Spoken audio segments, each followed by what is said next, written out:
E eu busco muito pelo reconhecimento da minha família e eu não consigo. Cresce, se casa, vai buscar esse reconhecimento a todo custo. Eu já atendi, gente, muitas e muitas mulheres que dizem: Paulo, meu marido não me olha, meu marido não me reconhece, meu marido isso, meu marido aquilo.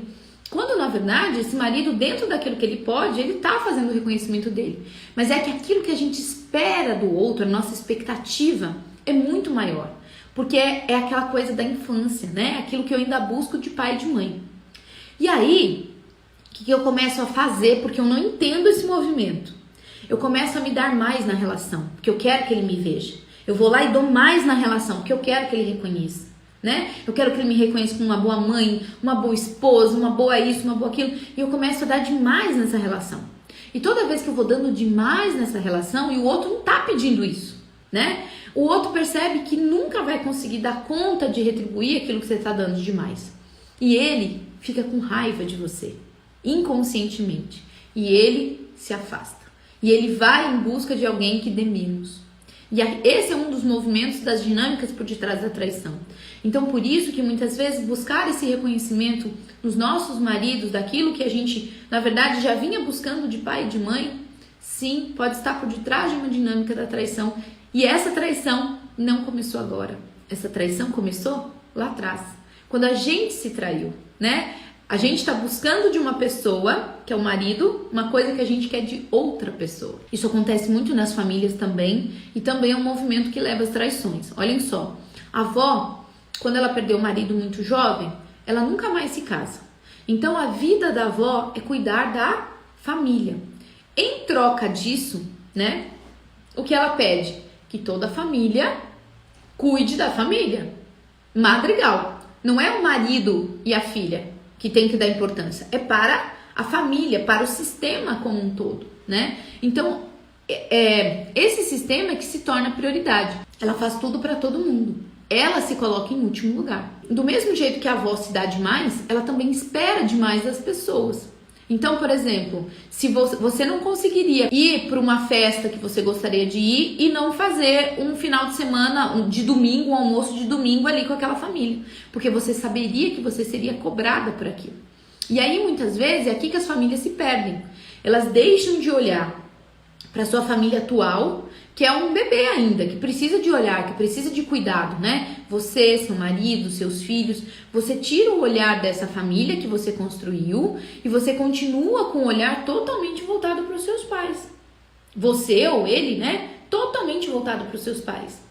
E esse é um movimento que o seu casamento se abala, né? Porque o seu marido continua aqui, é só você que vai. Ou contrário, você fica e só seu marido vai. Ou contrário, vocês dois estão olhando para a família de origem de vocês e os filhos estão aqui, ó, vivendo que nem abóbora. Gente, muito forte isso que eu tô trazendo para vocês. Por isso que nós precisamos ter conhecimento e entendimento dessas dinâmicas. Então a gente precisa perceber que a gente vem de uma repetição. E aqui eu te pergunto, a sua mãe foi traída? A sua avó foi traída? Sua bisavó foi traída? Da família do seu marido, o pai dele traía? Você sabe dessa história? Porque muitas vezes a gente ignora as histórias, achando que a gente casa só com o nosso marido. E isso é um grande engano. O meu convite para você hoje é para que a gente pare de julgar e criticar e passe a olhar a história, aquilo que está além. Então, qual é a minha história que me faz ser quem eu sou hoje? Qual é a história do meu marido que faz com que ele seja quem ele é hoje? Então, olhe para o seu marido. Ele vem de um histórico de traição? O pai dele traía, o avô dele traía? Ou o contrário, né? A mãe dele fazia com que ele ia buscar o pai no bar, ele ia buscar o pai na casa da amante, e ele criticou muito esse pai. Ele tinha muita raiva daquilo que o pai fazia e foi lá e acabou fazendo a mesma coisa. São dois movimentos que estão também por detrás das traições. E para o seu marido, cuidado com isso que eu vou falar, que pode chocar muitas pessoas, mas em boa consciência, eu preciso ser igual ao meu pai.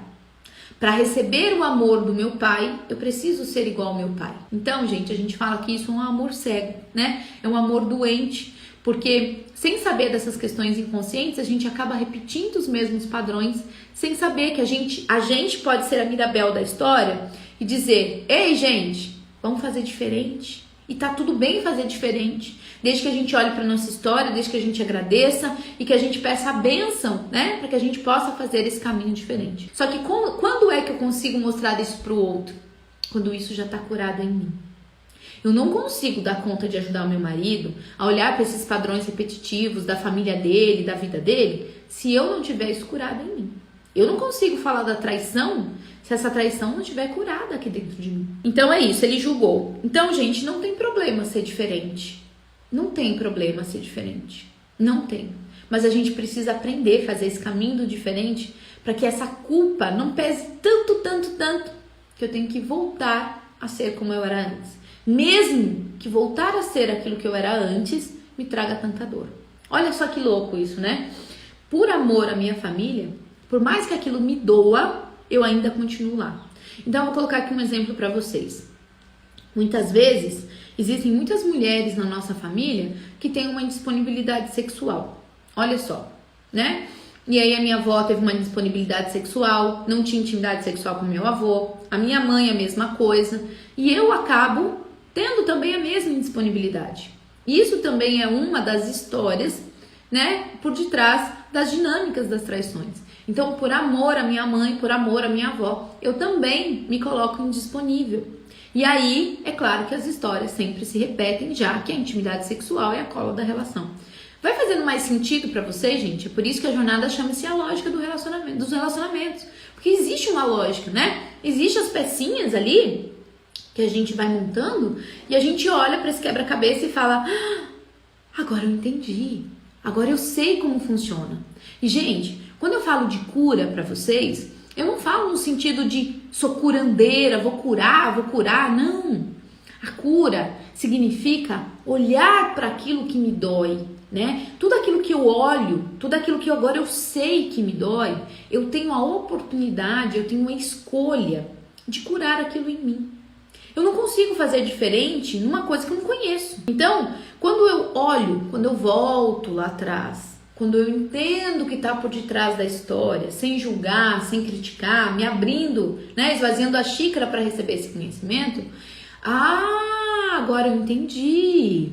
Então, se eu continuar indisponível sexualmente, isso vai acontecer com esse meu marido, vai acontecer com o próximo marido, isso.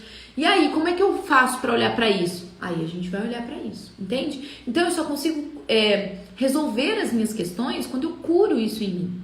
Aí sim eu dou conta de olhar para o outro. Esse é o processo do transbordar. Quando eu curo em mim, eu encho meu copinho, né? E aí eu vou transbordar daquilo que excede de mim, poder contribuir com o outro. Além do pertencimento, né?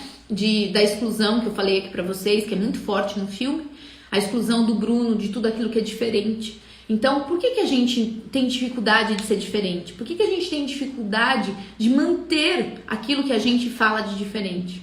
Porque a gente tem medo de ser excluído da nossa família. Então, vou dar um exemplo para vocês. Mulheres, né, de uma família muito religiosa. Todas são casadas há 20, 30, 50, 60 anos. E você é aquela pessoinha que descobriu a traição e quer se separar. É muito difícil para você. Eu tenho certeza disso. Você vai continuar nesse casamento, você vai escalar, você vai morrer por dentro, você vai adoecer, você vai fazer todos os processos do caminho não saudável. Mas você não vai se separar. E não é pelo seu marido, é por causa das mulheres da sua família.